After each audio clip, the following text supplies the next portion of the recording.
the divisions of the Iraq War were both an essential source of energy, an essential source of inspiration and emotionality and anger and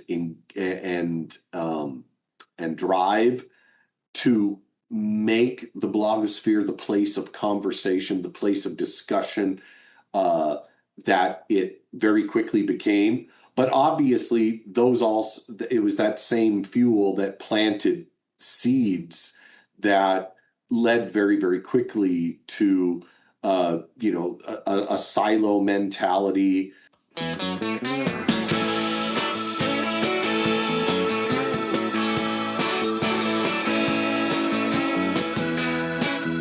This is the Lawyers, Guns, and Money podcast.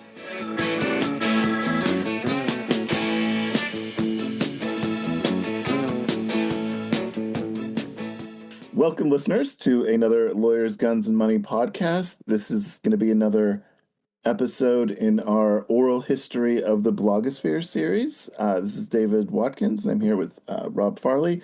And our guest today is Russell Arbin Fox, who's a political science professor at Friends University in Wichita, and is a longtime blogger. Still active? Would you call yourself still active, Russell? I am still participating on my very low tier of the blogosphere, which I think still exists. I would argue it still exists. Okay, excellent. In a very, very tertiary form, but yeah, it's still there. Yes, so the blog, let's plug the blog, In Media Res. I still have a Blogspot blog. It's what does it go back? 2004, I think I started it. So it's still up there. I think I'm probably averaging like maybe a post a month or less. But I'm never going to take it down. I've got a Substack too that is linked to the blog. I've actually turned the blog into my main faculty page. Okay. Because whatever it was that I was using, I can't even remember where it was, but whatever I was using as a faculty page stopped being free. And so I just reconfigured my Blogspot blog into kind of a home base for any students that are looking for syllabi or stuff like that. So, yeah, it's still there. Excellent. All right. Well, make sure to check it out. And welcome, Russell. Glad to be here. I think it's great that you do this. I don't know how much of an audience these get, but I have listened to, I think, almost all of them, and I've liked them all. They're fun. Well, my favorite is still the one we did with Mickey Kaus, and we could have gone on. We could have gone on forever. I mean, he was still so crazy. I think we fun. were like 90 minutes in, and we could have gone on for another 30 minutes. He would have been happy to go. So Russell, you have just already answered two of the major questions that I asked, probably because you've listened to these, right? Which is, what platform did you start at? And it's the Blogger, right? Blogspot, and I got to assume that all of your archives are still up and available. Yep. Every single one of them. I mean, that's crazy. Sometimes I go back and I look at stuff and I'm like, oh, that YouTube clip is now dead. I should find something to replace it. And very occasionally I will, but I usually don't. But I don't know. I jumped on the Substack thing maybe about a year and a half ago, and really it was an attempt to try to force myself to actually try to organize thoughts that have been spread out over my blog for years and years. I moved a whole bunch of stuff that was on my original blog in Medias Res. I moved it over to the Substack, and I was trying to organize it in certain ways. If you go to my Substack, which I call Wichita, the Metropolitan, which is a term that I use for mid-sized cities, Um, Wichita, the Metropolitan, I don't even remember what title I give it. I'd have to look it up. But you can see evidence that like, oh, he was trying to like organize his stuff in such a way that maybe it would help me, be able to leverage this in a more research worthy direction. There's a guy in Texas, a blogger that I have followed for a lot of time across numerous different platforms. He uses microblog mostly now. Mm-hmm. His name's Alan Jacobs, English professor. I actually got to know him during the height of Harry Potter fandom, when we were all reading the books and watching the movies and exchanging, pedantic theories about what J.K. Rowling was going to do. And he's really, really good at talking about his blog as a way in which he is storing ideas, laying down draft chapters, early versions of essays. And I've always deeply admired the way that he was able to organize his online presence in a manner that he could very easily refer to and very easily turn into other things. He will talk about how, the early version of this essay appeared on my blog at this time, that sort of thing. And I was just really taken with that. I have never been able to achieve anything remotely close to that Yeah, that's great. in my own work, but I admire it nonetheless. Yeah, I've come across some kind of posts or commentaries that he's done that I found to be really, really quite good, but I've never actually kind of identified the blog to follow it Yeah. or followed him more explicitly. But whenever I've come across his stuff, I've really enjoyed it. So I'll have to look at that. That's cool. Yeah. So Russell, I know you're really still active on Facebook. Are you active on other micro blogging sites? Are you an X No. person, a Blue Sky, nothing at all? I have a Blue Sky. I think I've used it less than 20 times. I don't. I don't know. I became a Facebook person. Like when was it? Like 2008, 2009, something like that. Um, and even though I've tried to wean myself away from it on multiple occasions, I keep going back to it, especially now. I have no idea what the larger algorithmic reality of Facebook might be, but I know that within the city of Wichita, there are a lot of people who talk about local politics. There are a lot of people who are doing local reporting, and Facebook is the primary means by which we communicate with each other. There's, oh gosh, probably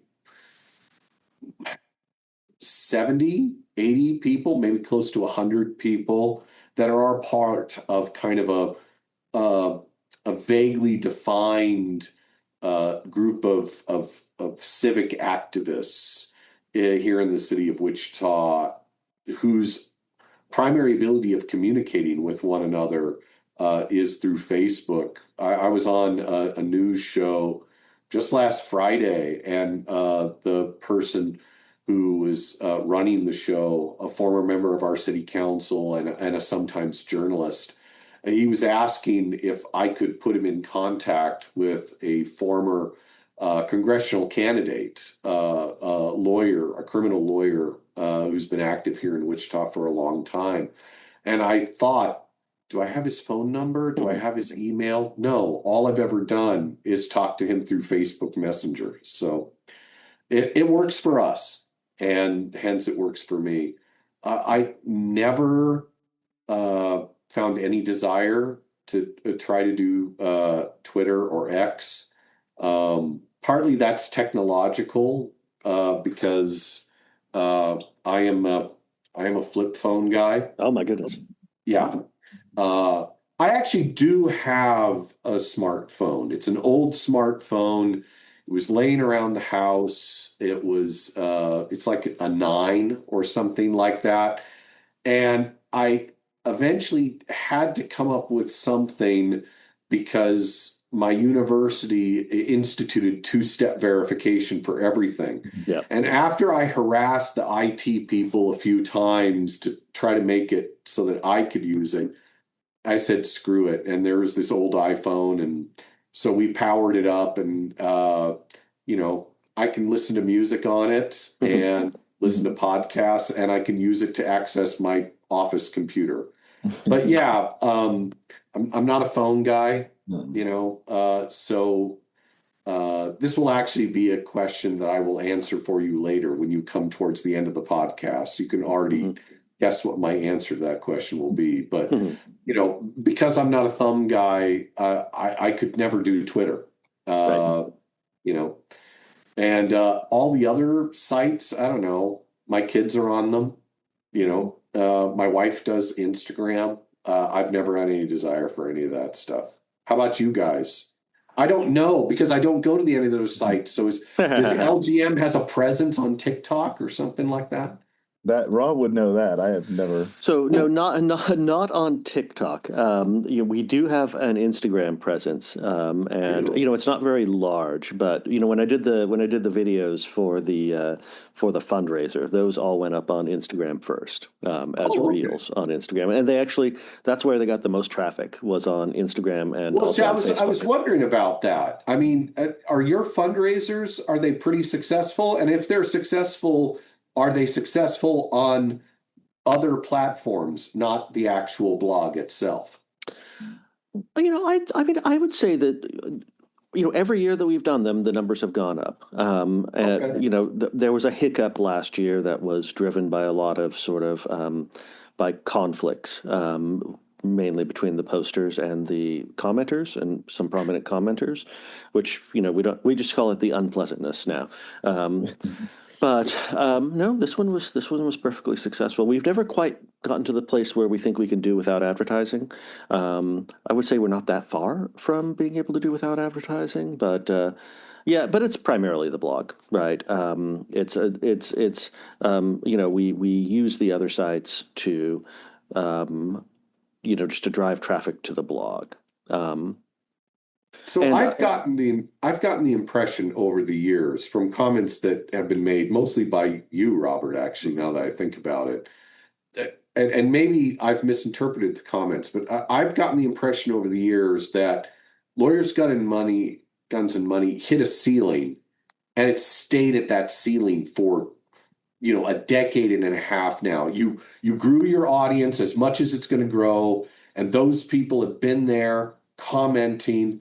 I'm a very, very rare commentator on LGM, but when I come by, I mean, I recognize these names because they've been there forever. So you say that the fundraising has grown. That's cool because maybe the same number of people are donating more money, or are you actually growing an audience in a certain sense, just not a commenting audience? So that's a great question. So, and unfortunately, Discuss does not give us sort of really good, easy to use statistics about either total number of users or the total number of comments that are generated in a year, right? Because that would be really interesting, really useful information to have. And as far as I know, I can't get it. To be perfectly honest, I could probably just ask Microsoft Copilot or ChatGPT how to find that information, and it would be helpful. But as to the main question, we have been at, as far as I can tell, from all of our Google Analytics, we have basically been at the same plateau for like the last 10 years. Not really going up, not really going down. That's super unusual, but I guess part of the reason is that we have basically had the same platform. We have basically continued talking about the same things.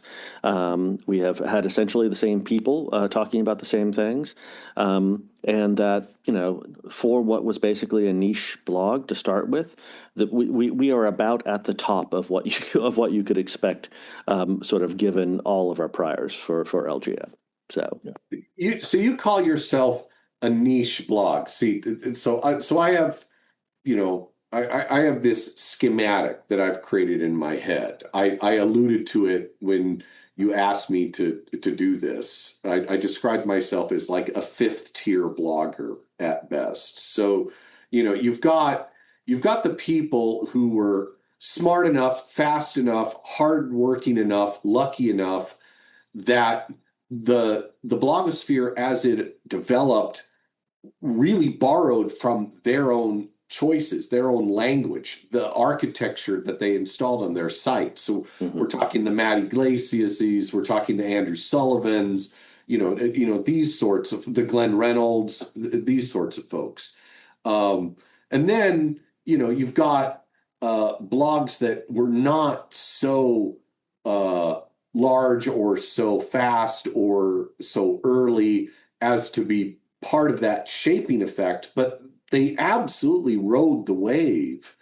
And, I would consider LGM to be one of those blogs. Yeah, I think would so. consider you guys to be very, very solid second tier, from way, way down on, the fifth tier, those of us that, are maybe one step above the folks that were only writing a blog for their parents to read. We look up at you guys, Scott, Rob, Dave, the original three, and it's just like, yeah, those guys, they made it.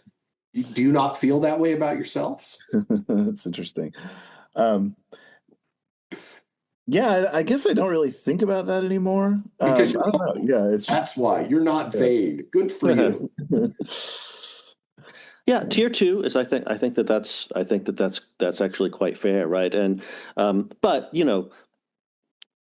the change from the period in which basically what we're talking about here is that all of the tiers have shrunk, right? Like that all of the tiers are sort of dramatically smaller than they were back in, and there's probably been some shift in where the tiers are, but even then I wonder, right? You would be shocked, right, at how much of our traffic to this very day comes from the blog roll at Eschaton, right? The link on the side of Eschaton, the amount of direct traffic. Is Eschaton still a site? I haven't been there it in is. It is. Yeah. I have no idea. Speaking of blogs that are still doing what they've been doing for a long time, Yes. once or twice a year, I'll kind of remember that it exists and look at it, and he's snarking away, as Right. one word. That's so great. Every Stick with what you know. Yeah, Right. once a week he writes something a little bit more substantive, and then he goes back to kind of snarking away. Oh my God. And it also has maintained, and I don't look at it often enough to have a sense of how similar it might be, but it maintains a very vigorous and robust comment section of people who know each other, and that's fascinating. Right. I mean, I guess the closest parallel I could find to that, again, on a very, very lower level, is there were a couple of blogs that I was on the blog roll for, mainly historical ones. Now that I think about it, there was like something of the American West, Edge of the American West. Yeah. And I think that like well up until like the 2020s, or at least the late 20 teens, I would still sometimes get links. That is, people would show up on my site who were coming from that blog roll there. It would be interesting to go back through that architecture. I don't think Blogger actually makes that data available to the users. I kind of suspect that Blogger has outsourced everything to some warehouse, somewhere in Estonia. There's like 8 part-time people that show up at different times during the weeks to make sure that everything is still running. But if you could get that data, it would be interesting to find out which blog rolls, which ancient links are still being used by people occasionally. Yeah, Russell, I was trying to think in preparation of this. I was like kind of racking my mind trying to think, how did I first come across your blog or your writing or something like that? I'm pretty certain, and I could be wrong, but I'm pretty certain, Dave, that we first encountered each other at Hugo Schweizer's blog. Oh my goodness. Interesting. Yeah. I could be wrong about that, but I'm thinking the first time I may have seen and responded to DJW might Yeah, have been in a Hugo Schweizer thread. that's possible. My memory tells me, or at least hints towards Crooked Timber's comments. Could have also been Crooked Timber. And Yeah. I think also, speaking of blog rolls, I think that's it was Crooked Timber's blog roll that first sent me to your blog, rather than just a name coming up in comments like, "Oh, that guy has a blog." And so I think that's how I found your blog in the first place, is through. So I was at my first academic job at Mississippi State University, and I became no, wait, no, it was later than that. I was at Arkansas State University. Yeah. But I somehow became aware, I think through Jacob Levy, through something that he said, I became aware that there was a group of people that were going to be a group of academics that were going to be forming a blog. And at that time, very early days, I'd talked with and I'd gotten links from Matt Iglesias, from Chris Bertram, um, from a couple of other folks, and somehow I got it into my mind, oh, they might invite me to be part of this blog. I somehow I don't remember. I hope this was not just total delusion. I hope that there was some actual basis for this fantasy, but somehow I got it into my head that there was a certain list of people that they were going for, and then they were going to be looking for somebody else. And they chose all of a sudden a guy named Michael Schwartzman, who had a blog with the totally effective and unoriginal title of like political theory. And he joined Political Timber, and somehow it was in my head. It was like, damn it, Mike took my place. I have no idea if there's any basis in any of in reality for any of this stuff, but this is what I remember, kind of deluding myself into believing long ago with Crooked Timber. Yeah. That Micah Schwartzman took my spot. I mean, Dave, I don't know if I ever told you this in any of the times when we've met in the past, but I mean, I really, really respected the fact that you were somebody coming out of, I don't know if it was broadly referred to as the progressive corner of the blogosphere at the time. I suppose that would be one way to talk about it today. But you were hanging out at blogs, and you were talking about stuff that all of us folks that were we came at it from a religious perspective or a religious adjacent perspective. And because we had that perspective, we couldn't avoid, seriously dealing with, conservative frameworks when it came to talking about politics. I mean, I don't think I was any longer the Republican I was in high school by the time I started blogging, but I've always, when the blogosphere started, I was reading Catholic blogs. There was a whole lot of activity going on, in different religious spheres. And that meant, I was interacting with people, in ways that kind of highlighted conservative perspectives. And the fact that you often found that interesting, you found it worth commenting on and responding to. I really appreciated that. That's interesting. I loved seeing DJW show up. I thought, okay, this will be a good comment. Well, I think we did have, I was thinking about this because we definitely had, we had exchanges that I found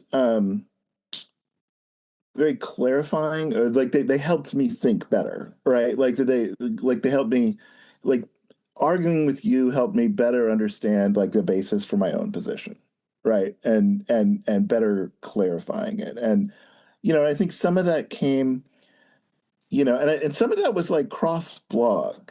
I was trying to think like, so I remember that part very clearly. And then I was like, well, what were they? Right. And I was like, what was the substance of them? And I have a couple of ideas about what that might have been. And I actually wanted to ask you about this. I'm curious if you remember this. So obviously, um, you know, there were exchanges about, various, um, legal and political moments in the same-sex marriage Hmm. fight. And I recall you as someone who's sort of like, at the end of the day, yeah, I'm probably for this. Or at one point you weren't. At one point you were. I don't remember where Right, precisely right. where the Oh, evolution was, but so I mean, finish if you weren't yeah. finished. I mean, or Oh yeah, and so and some of that I think was sort of your desire to sort of defend a particular perspective that you yourself was kind of in some ways drifting away from a little bit, but Mhm. felt deserved a defense, that it wasn't fully getting. And I found our back and forth on that very clarifying. And the other one that maybe we can talk about it later because I do have some more specific memories of this was a debate, and I believe we both had maybe multiple posts kind of going back and forth on our own blogs in addition to comment sections. Uh-huh. It was on an argument about parental notification laws For abortion. for minors seeking abortion. Yeah, Yeah. and there were things about that exchange that I found just incredibly clarifying. And I think, like that general sort of ideological sphere that you were in, that I'm kind of putting you in, that I think you partially, that more or less works of kind of the red Tory, right? The sort of Yeah. Yeah. progressive with a bit of kind of traditionalism, if not social Yeah, conservatism, be the there's so right many word. different ways you Yeah. can talk about it. It's like it's the position within Catholic social justice teaching that Right, is right. the seamless garment, Yeah, yeah. You're, This is all you're, before I sort of found myself by the, kind of random fluctuations and accidents of the academic job market. I found myself a Catholic professionally, right? I'm an educator at Catholic universities for the last, 20 years. yeah. Um, so I learned more about that eventually. But in some ways, like I think one thing that, kind of highlighted or did for me is that it wasn't really a kind of political ideology that I had, trained as a political theorist, right? I can kind of identify kind of the political, I could sort of describe it in very abstract and kind of high-minded ways, but I had not really kind of encountered and engaged with, kind of, a thoughtful person engaging in, concrete politics and sort of social criticism from that kind of ideological perspective. Like it just wasn't something I had come across, fellow students, faculty, or anything like that. So it was, I think that was a real, kind of value for me intellectually in terms of the early days of the blogosphere. Is like I kind of I mean, I that's had that very kind of exposure. you to Yeah. say, and I would say the exact same thing from a reverse direction for you. So I mean, look, I unlike I assume both of you, and forgive me if I'm wrong, but I mean, I was raised in a pretty devout religious environment, Mormon, Church of Jesus Christ of Latter-day Saints. For a lot of reasons, that's a worldview that is pretty traditionalist when it comes to American Christian, conservatism. My folks and my broader family, uh, by and large, were not really, really intense about translating that moral traditionalism, that Christian perspective that they had into politics. But they very commonly did it anyway because it was happening all through our congregations, and it was the language we were used to.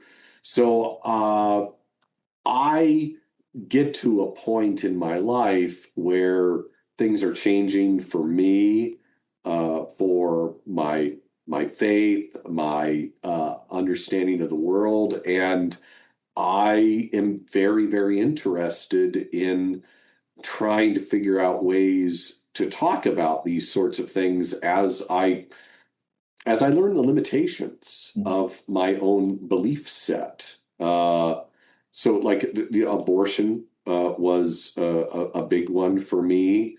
I valued people like, Harry Brighouse at Crooked Timber, uh, secular, Marxist, uh, moves to Wisconsin, gets to know a lot of people that are just kind of rural conservative and have these set traditionalist ideas about the evil of abortion.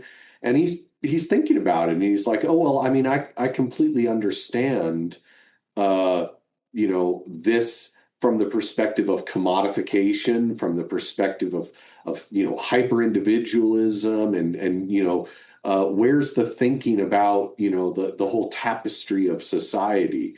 I mean, it's not like he was in any sense um, uh, not supportive of abortion rights, but he was finding a language to talk about it. And I know I borrowed heavily from that.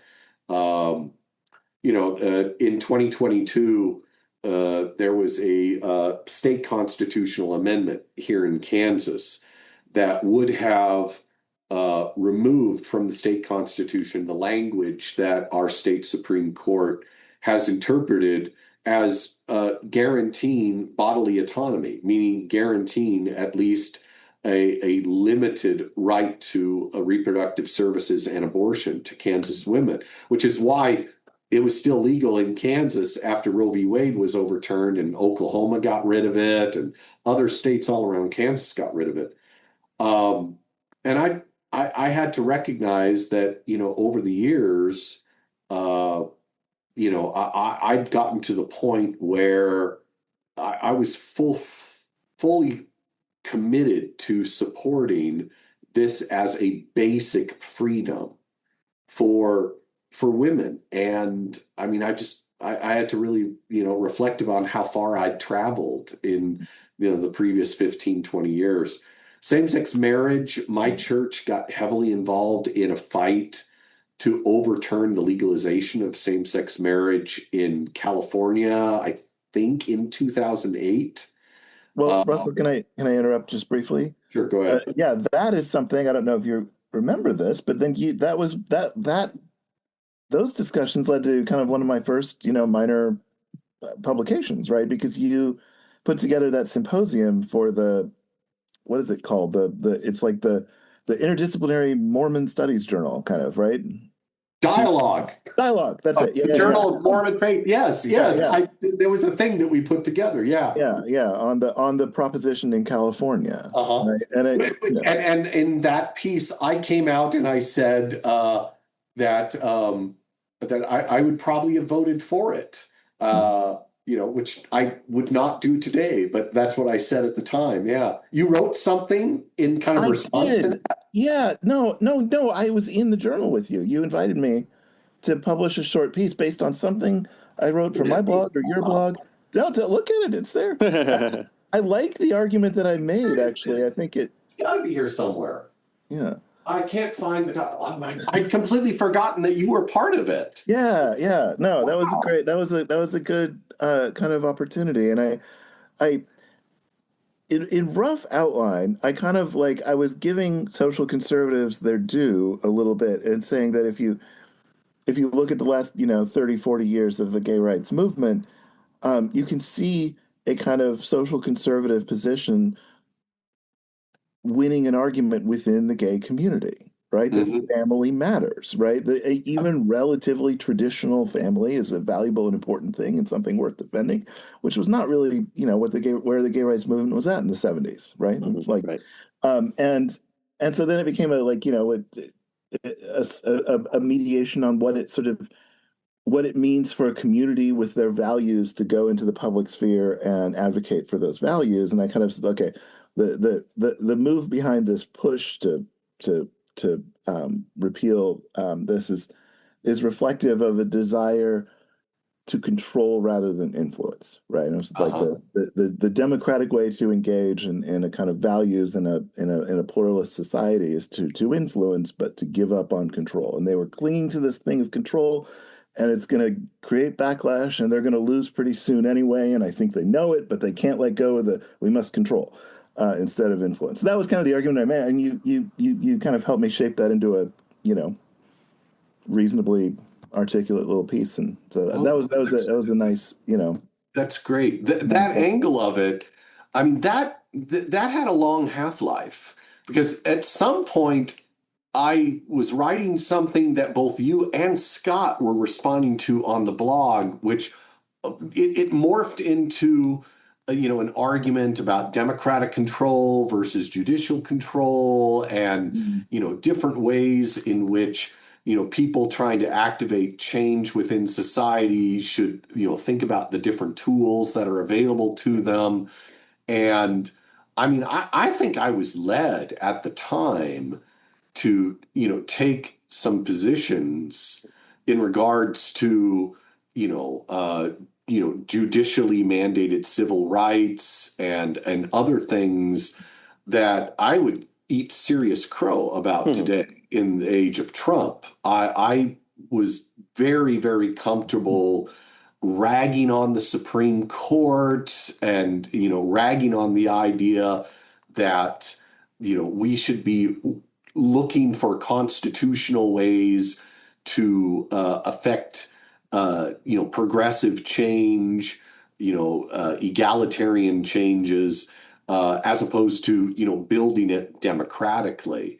And it's really very, very embarrassing for me as I look at the last 10 years to think about all the times when I said something like, yeah, in like a really well organized uh, democratic state, you wouldn't have a group of unelected people who would be able to wield this kind of power. Um, Obviously, the fact that the people wielding that power today are using it by and large on behalf of deeply harmful decisions and Hmm. policies hasn't changed the fact that I've come to recognize that, gosh, there's a reason that you and Scott were willing to, defend the third part of our constitutional system. Well, yeah, you articulated a position that I don't know if I ever wrote this down, but I kind of labeled in my head as a kind of the the legislative supremacist concept of democracy, Yeah, right? yeah, It would, that's actually a good way to put it. and that has a long lineage and it's a defendable tradition. And it was that also was kind of helpful you know in my own thinking of like, okay, well, why do I reject this? Right? Like it actually sounds okay in a lot of ways, right? And I think and ultimately I think the answer came to be, and actually I formulated this way of thinking in response to a post you wrote. I forgot about this until just now. A post you wrote about something about Wichita schools and taxes and how they were kind of it was the citizens who were like basically instead of like advocating for more and better funding for schools in the normal democratic fashion, they were using some state law to sue. Right, right, You know, right. and you had kind of, you were like supportive of their goal, critical of their method. Yeah, And you said something in your post that you I think you kind of backtracked on, and it was just kind of a offhanded kind of remark, but it was about, this is not like good civic virtue what these people are doing, right? yeah. And that got me thinking, okay, what is civic virtue, and how should we think about it in response to institutions, right? And I kind of think, look, they're fighting for their schools. They're using the institutions that people much more powerful than them kind of pointed them towards to do it. Like they created this pathway. Right. And, like that was a sort of, I thought, okay, that's not really a very, like, I can't get along, I can't get on board with saying to do this virtuously, you must like do it in only one particular way and follow this particular democratic theory when the powers that be create this other pathway that might make more sense, right? Like that was kind of and and it got me thinking, like, how should we think about the relationship between democracy and its institutions, right? And I kind of this is at the basis of Scott and I's work together, I think, to some degree, where this is like, you know, the core of our argument is let's stop treating the Supreme Court as something special. Let's treat it as just another democratic institution, and Right. and we should do that for legislatures and everything else. And so that's all kind of clarifying of some of my own thinking as we were kind of going through this. Like that's No, another those, exchange I'd forgotten about. those were some good discussions, Yeah. and they remain good discussions. So because here in Kansas, um, because they failed to convince the majority of the voting populace to change the language in the Constitution, their new strategy is, well, we need to change the way that we select state Supreme Court justices. We need to, move them to take your pick, the Texas model, the Wisconsin model, the Illinois model, all of which are very different models when it comes to electing state Supreme Court justices. But the argument I mean, at bottom, it's a replay of 2022. It's an effort to get people on the court that will read the Constitution, the state Constitution, in the ways that we like. That is, to get rid of the language that supposedly defends bodily autonomy as a right. And then the people who are opposed to it are opposed to it because they don't want to see that change. And of course, it's all dressed up on both sides by, why shouldn't we vote for state Supreme Court justices? Don't you believe in democracy? And on the other side, it's like, oh, do you want more money in politics? Well, if you elect Supreme Court justices, there's going to be even more money in politics. And yeah, I don't know. These discussions, they'll be replayed, throughout the rest of our lives, just in different venues and in different ways. Yeah. So this conversation is sort of it leads me to sort of a more meta couple of questions here. I don't know if they're more meta, but I love that sort of this conversation precedes the question that I wanted to ask, which was coming out of this. So you became part of the blogosphere in the same year, 2004, that we did, right? Or if that's my recollection, that you said In Media Res started in 2004. Yeah, I had a blog that had a terrible name. I started it in 2003, March 2003, I believe, right around when the invasion of Iraq began. And it was Welten vom Philosophenweg. And, at that time, my dissertation was on Herder and Charles Taylor and German philosophy. And I thought, this is the way I'm going to go.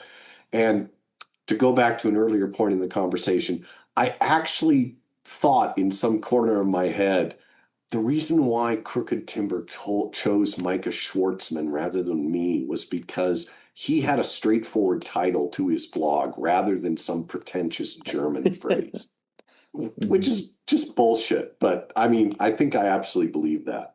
So In Medias Res, yeah, it came about in 2004. And you guys started. It was like Lee Farkins .blogspot.com. Wasn't that the original? Mm-hmm. Yeah. Yeah. And so what you thought was that the Latin was going to be better than the German, right? You'd be able to. I don't know what I thought.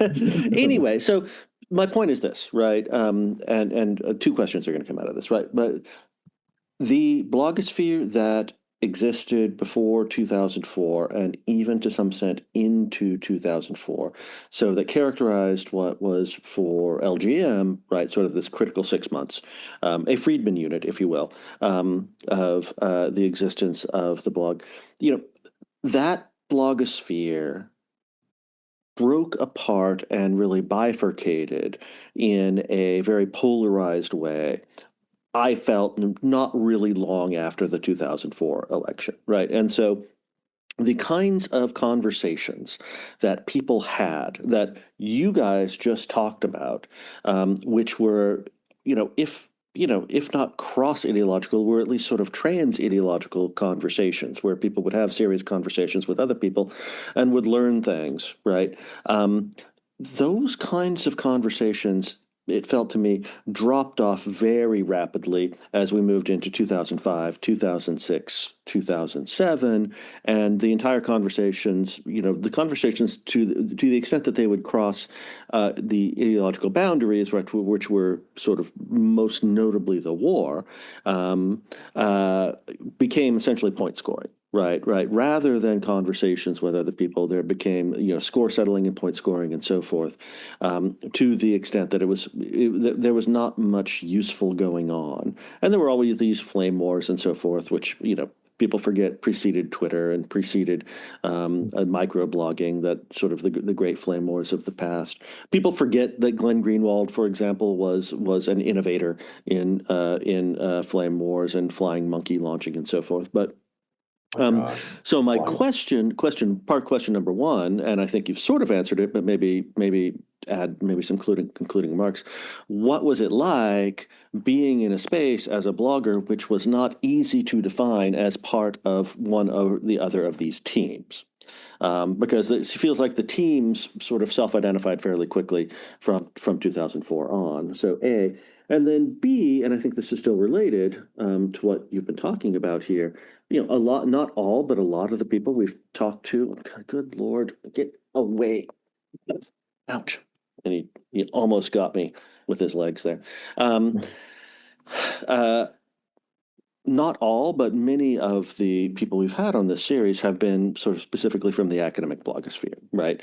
And I feel like the conversation you guys have really expressed what the value of the blogosphere was to academics, right? It was a way to have these kinds of conversations, which were longer than a conference, but shorter than a reply to my critics or something along those lines, right? But that then, because you've mentioned a couple things about sort of where your academic career was, my second question to you is, how did you conceive of the relationship between being an academic and being a blogger, especially during these years when being a blogger made being an academic fraught in some important ways, right? We talked about that with Jacob. We talked about it with Dan Dresner. Obviously Scott and I have had our issues, but so I know those are two large questions, but maybe you could think a little bit about them and sort of talk about where you were coming from. So, okay, good questions. I feel as though that what you described in your first question is correct. I would stretch it out a little bit longer. I actually feel like to a certain degree, you could stretch it out until the election of President Obama, or at the very least, like the beginnings of the Obama campaign. So let's look at 2007, 2008. I actually feel like Crooked Timber, or maybe it wasn't Crooked Timber. Maybe Crooked Timber picked it up from somebody else, but it's like around March of 2007, somebody asked, "What were you wrong about in regards to the Iraq War? Like the fourth anniversary of the Iraq War. What were you wrong about?" And I felt like I saw everybody picking up on that and talking about that. And so that would suggest to me that the kind of robust conversations that academics were hoping the blogosphere would provide for them were still fresh enough and still active enough that when somebody poses a retrospective question, literally everybody had a take on it. maybe I'm misremembering there. Maybe it was 2008 and it was a 5th year anniversary thing, or something like that. But I would say 2006 was maybe a bit too early. I don't know. It is indisputably clear that a huge amount of the energy, a huge amount of the fuel behind these conversations was the was the crack up that was taking place, that we felt as though was taking place in American life, in call it whatever you want to call it, the liberal post-war consensus, the long hangover from the 1990s when, end of history, the parties are all over, John McCain and Bill Bradley shaking hands on the campaign trail. I mean, there was something was absolutely falling apart, and that was causing a great deal of friction and desperation and excitement. I don't know. Was it Matt Iglesias who, after the 2002 midterm election, published this map that was basically dividing the United States? It was, dividing all of North America. It was Canada and a few other states, and then everything else was Jesus land. It was, like, oh well, the United States had a great run, but we're over now. I mean, I now that I think about it, have we been like more than 20 years of just running on empty? The fumes of this original sense of how things were breaking apart. Anyway, Well, I mean, that's what I mean. I do feel like, the last time. I mean, just to put this into sort of personal terms, right? The last time I enjoyed watching an election was 2000, right? When I was a kid, when I was a teenager, when I was a misbegotten youth, I enjoyed politics, right? I enjoyed politics almost as a spectator sport, right? Yeah. But after 2000, it felt like just every single election, and I think you could probably make an argument where 2012 might be overstating this, right? But every other election has been basically an existential crisis in the United States, right? Yeah. And that's a horrible feeling to have. I mean, Robert, you essentially just confessed to this. Dave, were you also an election nerd?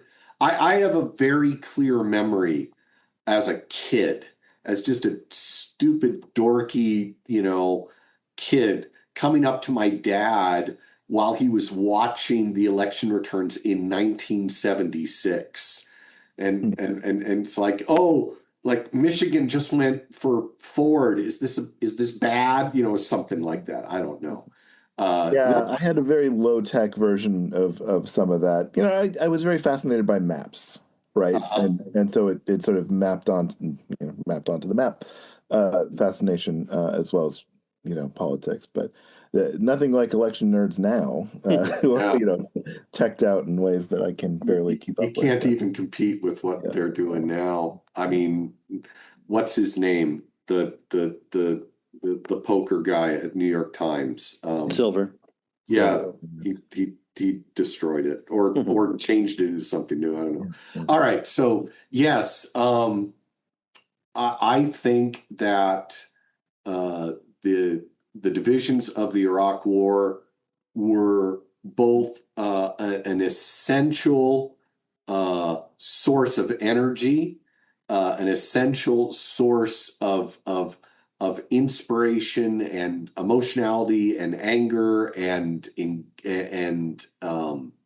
drive to make the blogosphere the place of conversation, the place of discussion, that it very quickly became. But obviously, it was that same fuel that planted seeds that led very, very quickly to a silo mentality.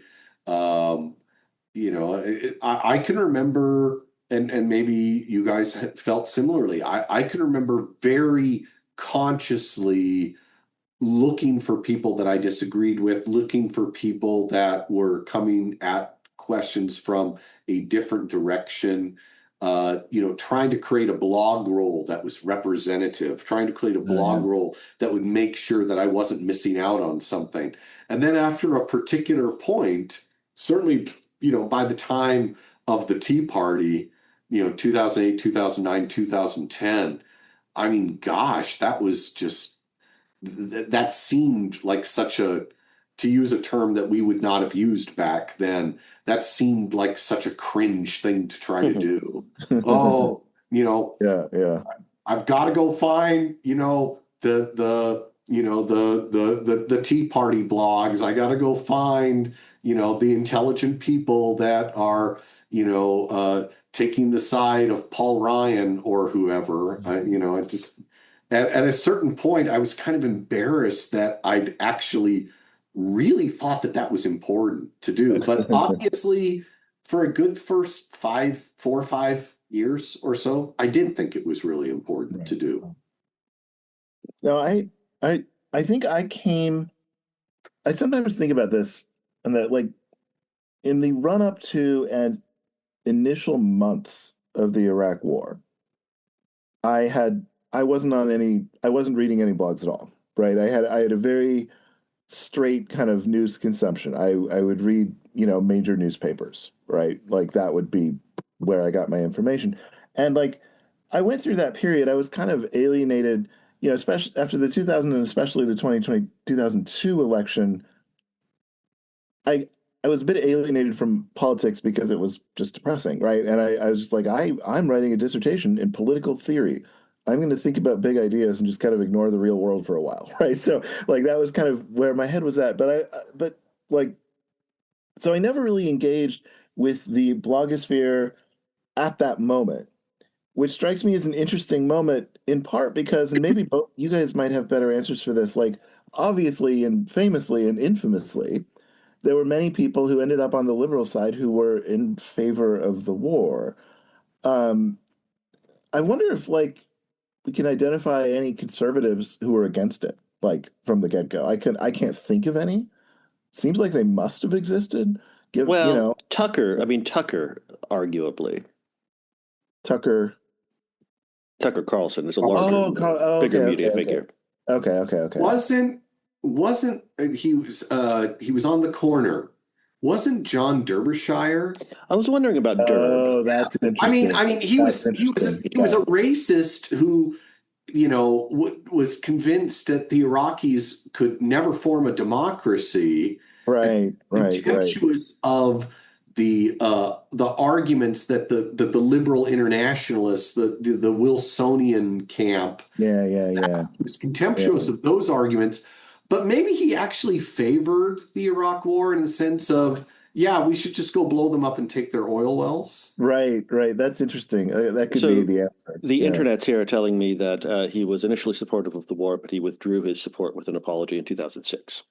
Okay. That's not a very interesting trajectory. No, that's kind of like a median to slightly late year. But by the time I did start looking at blogs and reading them more regularly and kind of getting the lay of the land, I think it was probably early to 2004. And by then, a lot of the big name liberal bloggers had sort of shifted away from the war, right? Like they didn't support it anymore. Like I think that's probably true of, three names, Iglesias, Ezra Klein, and Kevin Drum. Like I think and I always kind of wonder if I had started reading blogs a year earlier, would I have, because one thing, how would my orientation towards this universe have differed, right? Because to me, like, I didn't have to think about it at all. This is obviously an incredibly stupid idea. Like, I never gave it much serious thought beyond, like, just look, what are we doing, right? Like, it just seemed obvious to me. And I would have, in 2003, I would have assumed any earnest liberal, like, my mind couldn't even comprehend an earnest, serious liberal making the case for the war, right? I'd be like, either they're idiots or they're working in bad faith, right? Then obviously that wasn't true, right? Like there were non-idiots who were not arguing in bad faith who were there, but I couldn't really conceive of it.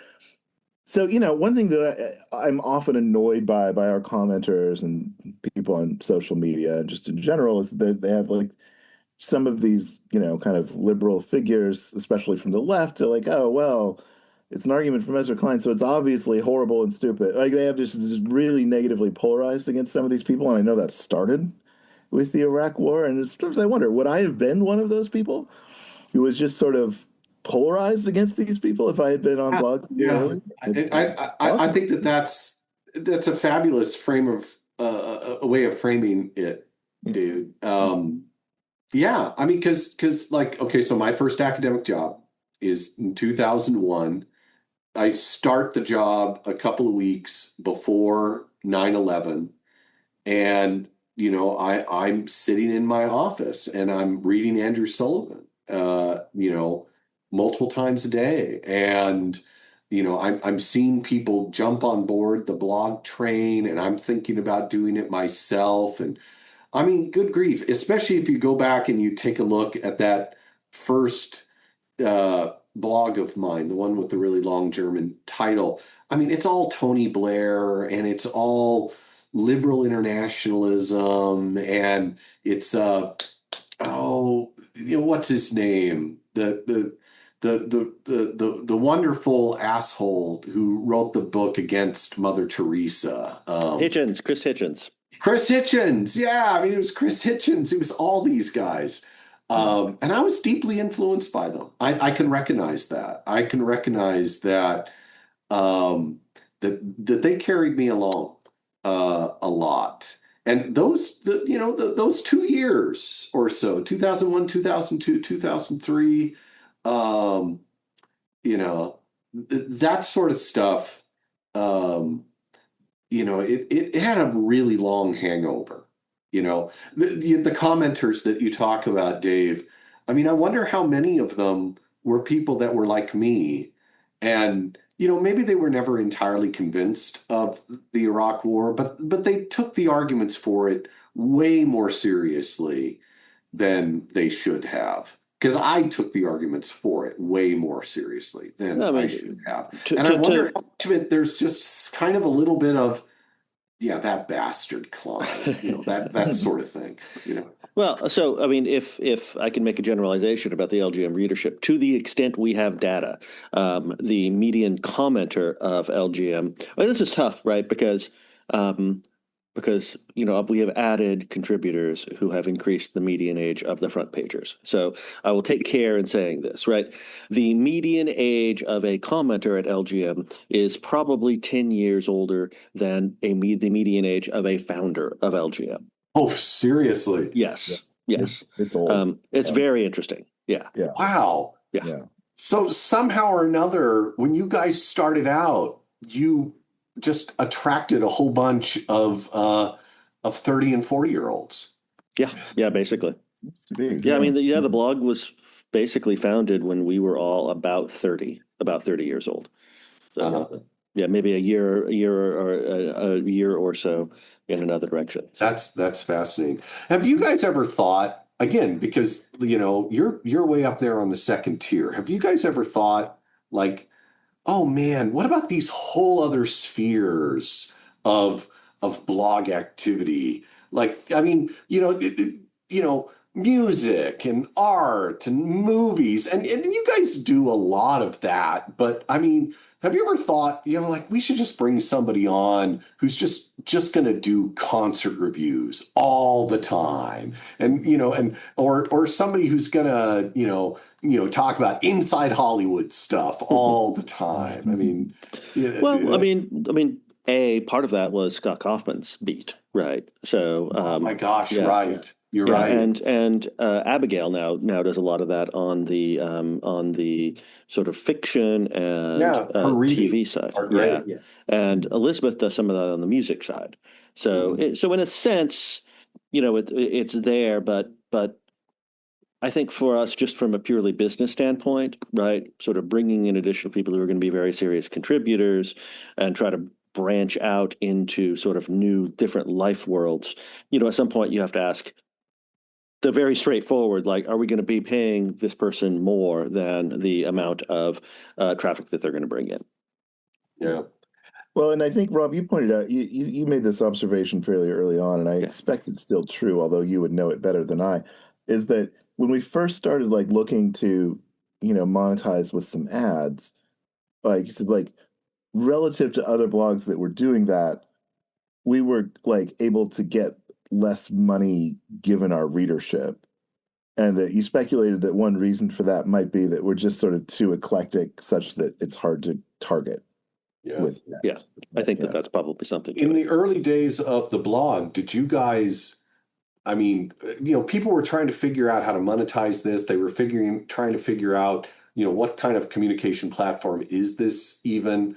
Would you guys get like review copies of stuff? Would you get swag? Look, I'm nothing.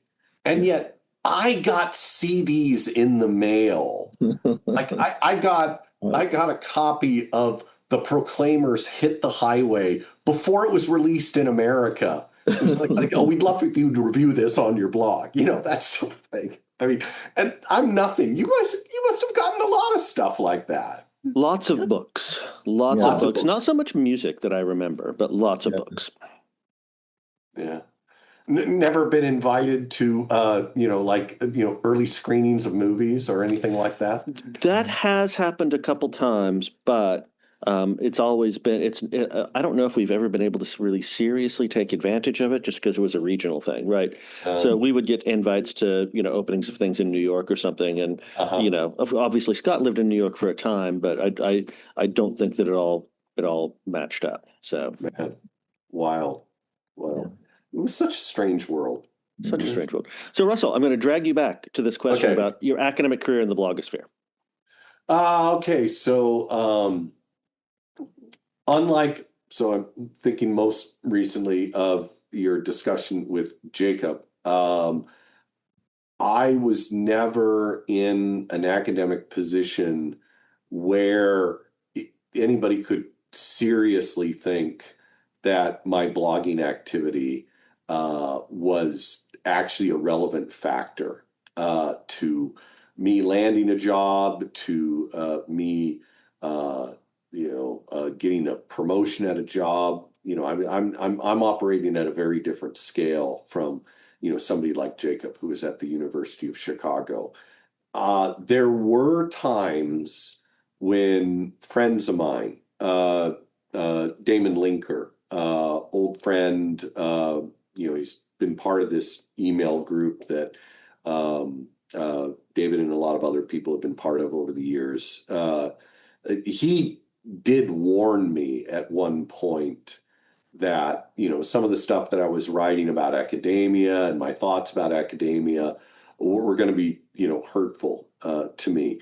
And it's interesting that while it was not an easy ride for me, I did actually land a full-time academic job. And Damon is teaching at the University of Pennsylvania now, but I mean he came to it at a very, very circuitous route, doing a lot of other things in the meantime. Um, Damon was not the only one who had told me things, and I listened to what everybody said. And there are times in which I went back and I self-censored a little bit. I edited some posts, but I just don't think I was ever worried about it. I don't think I ever thought the kind of spaces I was in, the kind of jobs that I was actually uh, a genuine candidate for, were going to intersect with anybody who, read my blog or, who were thinking about what a potential hire should be doing with their blog in a way that would be at all negative to me. Yeah, I just, I know that that's a real thing. It was a serious thing for many people. I don't know if Jacob mentioned this or not, but I can remember a couple of APSA panels early on talking about the value of blogging. I can remember one time I went to one of those panels and I had breakfast afterwards with Laura McKenna and Dan Dresner. And we were all sharing, different possibilities. It could go this way, it could go that way, that sort of thing. Um, but yeah, I mean, I was, not productive enough. I was not lucky enough. I was not in the right place, saying the right things to the right people enough uh, to be really in competition for those sorts of jobs. And even if you were in competition with those sorts of jobs, would the blog have mattered? I mean, again, obviously there were a lot of people who were worried that it was or who thought that it was, and there are people who warned me that it could be, but I just never felt it as a reality. I mean, I don't know. What do you guys think?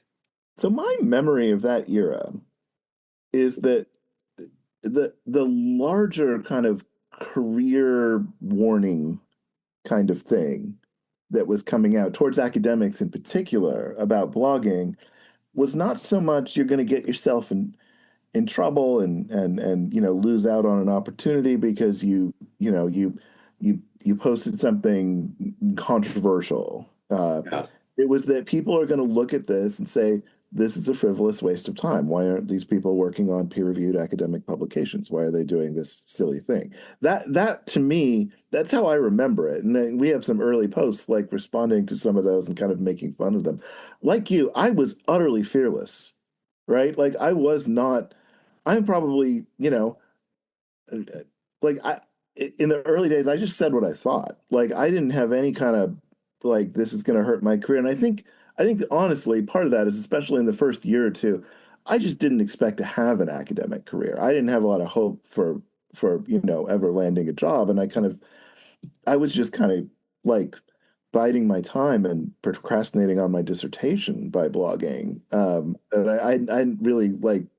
I just didn't. I didn't have a lot of optimism that it would ever work out for me. So that might have been a source of the fearlessness. Of like, I just didn't really feel like I had a whole lot to lose. But I never really worried about it much either.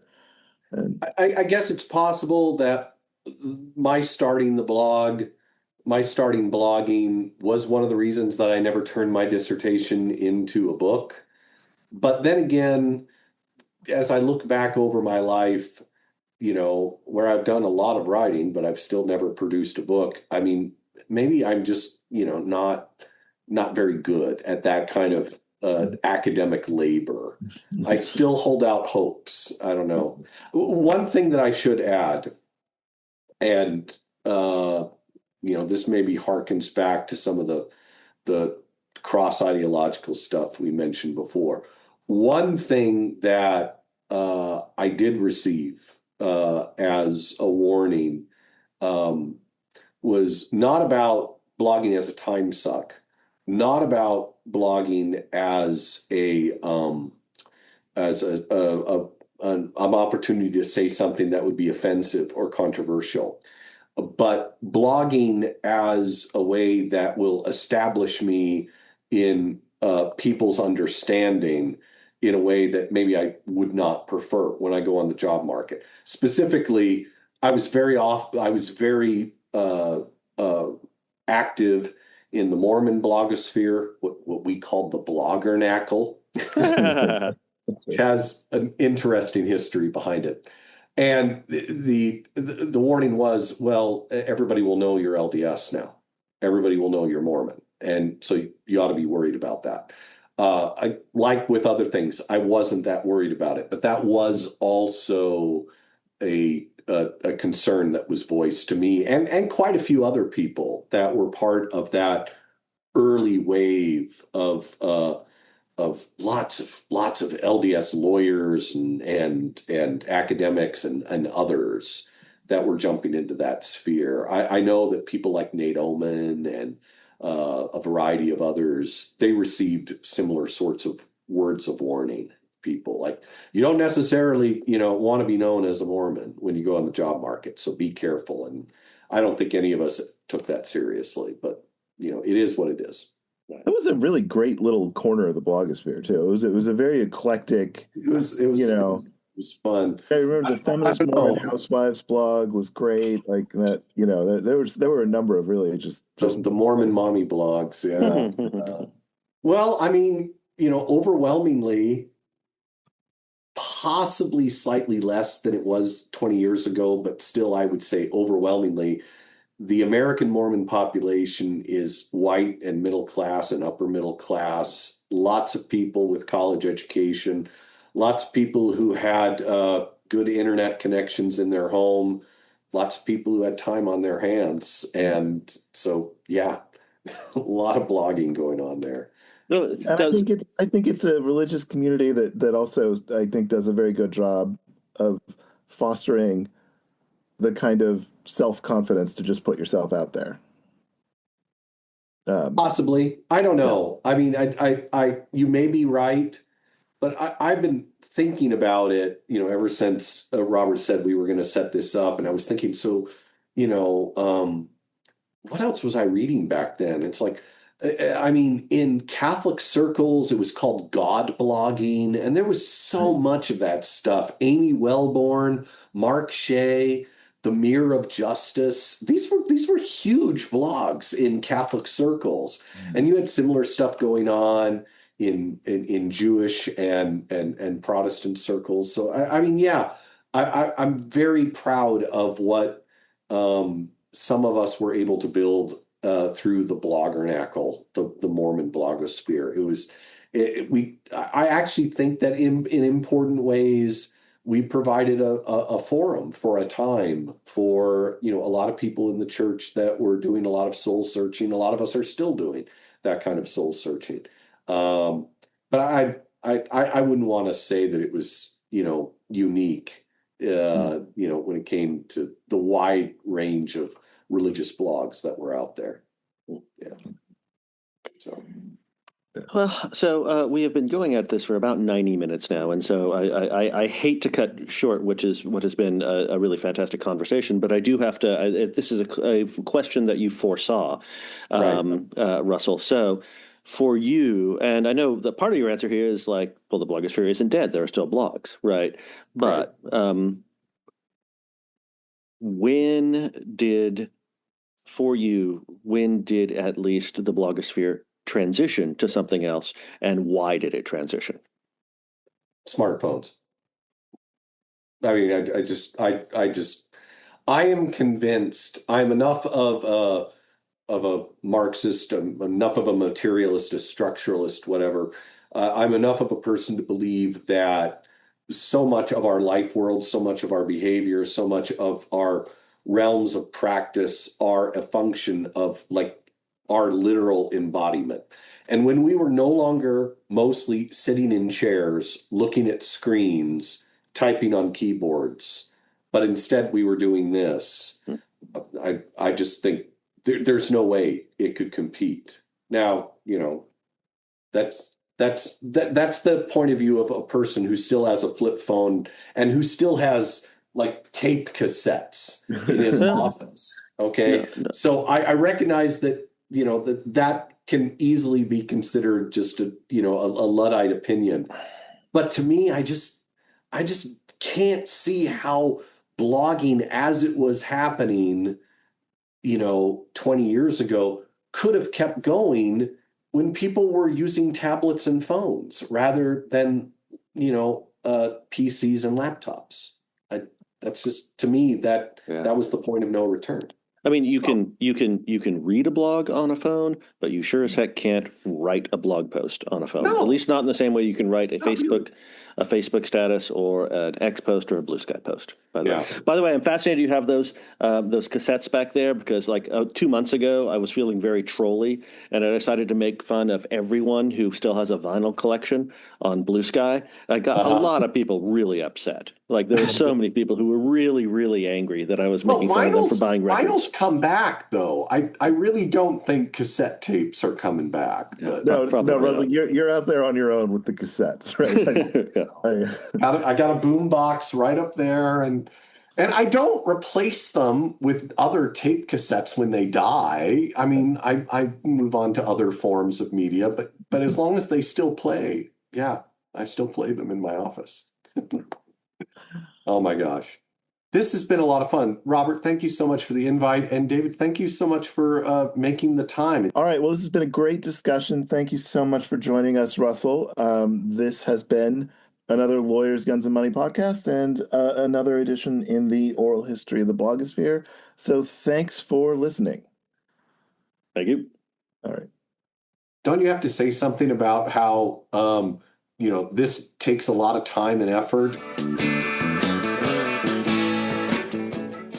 Thank you again for listening to the Lawyers, Guns, and Money podcast.